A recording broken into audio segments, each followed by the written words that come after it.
Many years ago, the Clark family lived in Scotland, and they had a dream to travel to America with their 5 children. Mr. and Mrs. Clark worked hard, saved money, and eventually saved enough for the trip and obtained passports. The family also booked tickets to America on a brand new ocean liner. Everyone in the family was filled with excitement and anticipation for life in the Americas, expressing their joy and enthusiasm. However, just 7 days before their departure, their youngest son was bitten by a dog. The doctor stitched up the wound, but then placed a yellow paper on the Clarks' front door. Their family had to be quarantined for 14 days because there was a possibility that their son had contracted rabies. The family's dream shattered. They could no longer go to America as planned. The father cried in disappointment, cursing his son and cursing the misfortune that had befallen their family. 5 days later, tragic news spread throughout Scotland. The Titanic had sunk. The unsinkable ship had gone down, taking hundreds of lives to the ocean floor. The Clark family was supposed to be on that ship, but because their son was bitten by a dog, they were left behind in Scotland. When Mr. Clark heard the news, he hugged his son tightly, thanking him for saving the lives of their entire family. He also thanked the heavens for saving them, turning a misfortune into a blessing. Although we may not always understand everything, there is a reason for everything that happens. A young poet with exceptional talent, who had created numerous lyrical poems, found himself in distress. People simply did not enjoy reading his poetry. What could be the reason for this? The young poet never doubted his creative abilities. So, he sought advice from an old clockmaker, a friend of his father. Without saying a word, the old clockmaker led him to a small room, filled with a variety of exquisite clocks and timepieces. The young poet had never seen such clocks before. Some resembled animals, some could mimic bird calls, and some could play beautiful melodies. From a cabinet, the old man took out a small box and retrieved a particularly exquisite gold pocket watch. This watch was not only exquisitely crafted but also astonishingly capable of displaying the movements of stars, the tides of the sea, and accurately indicating the month and date. It was truly a magical watch, something unparalleled in the world. The poet was captivated by it. He was eager to purchase this treasure and inquired about its price. The old man smiled and simply asked for the poet's plain, ordinary watch in exchange for this treasure.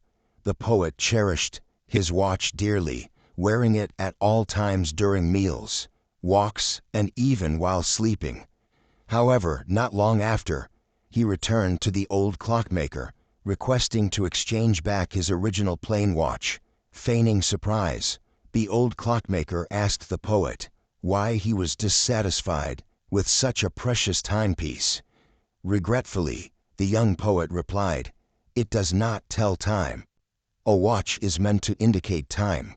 What use is it if I cannot know the time while wearing it?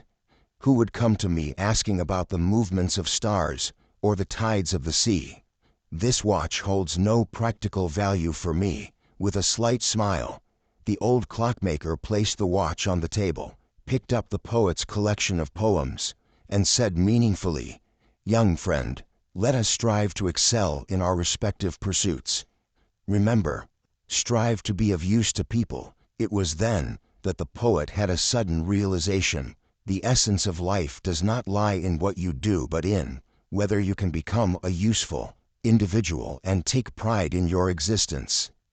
Jewish tycoon Rabin walked into a bank and sat down in front of the loan department, dressed in an expensive suit, high-end leather shoes, a luxurious watch, and a gem-studded tie clip. "May I help you, sir?"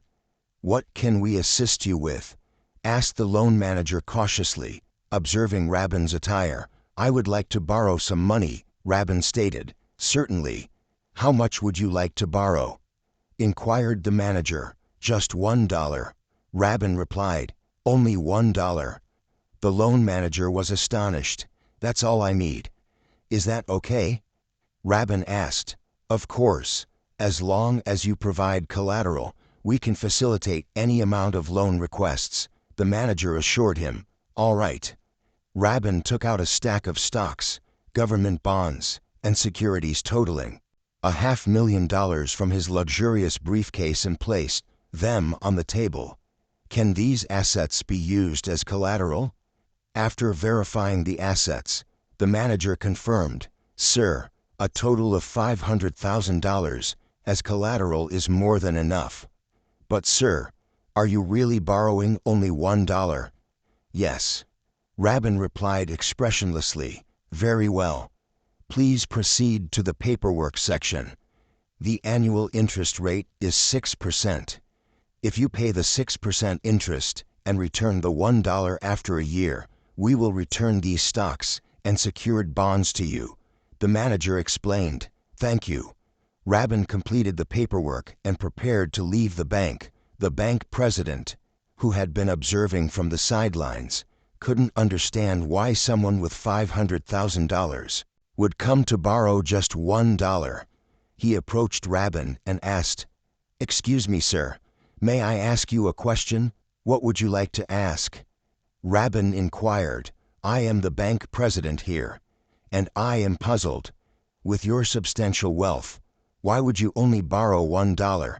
If you wanted to borrow $400,000, we would gladly assist you. The president queried, All right. Since you are so enthusiastic, I'll tell you the truth. I came here to handle a matter, but carrying these securities around is inconvenient. I inquired at several vaults about renting their safe deposit boxes, but the rental fees are exorbitant. I know your bank has excellent security, so I decided to use these items as collateral and entrust them to your care. What do I have to worry about then? Moreover, the interest rate is very low, only 6 cents a year. We have to admire the imagination of this Jewish man. He can make use of everything for his benefit. Flashes of wisdom often occur in unexpected places, and clever individuals are adept at using wisdom to serve themselves.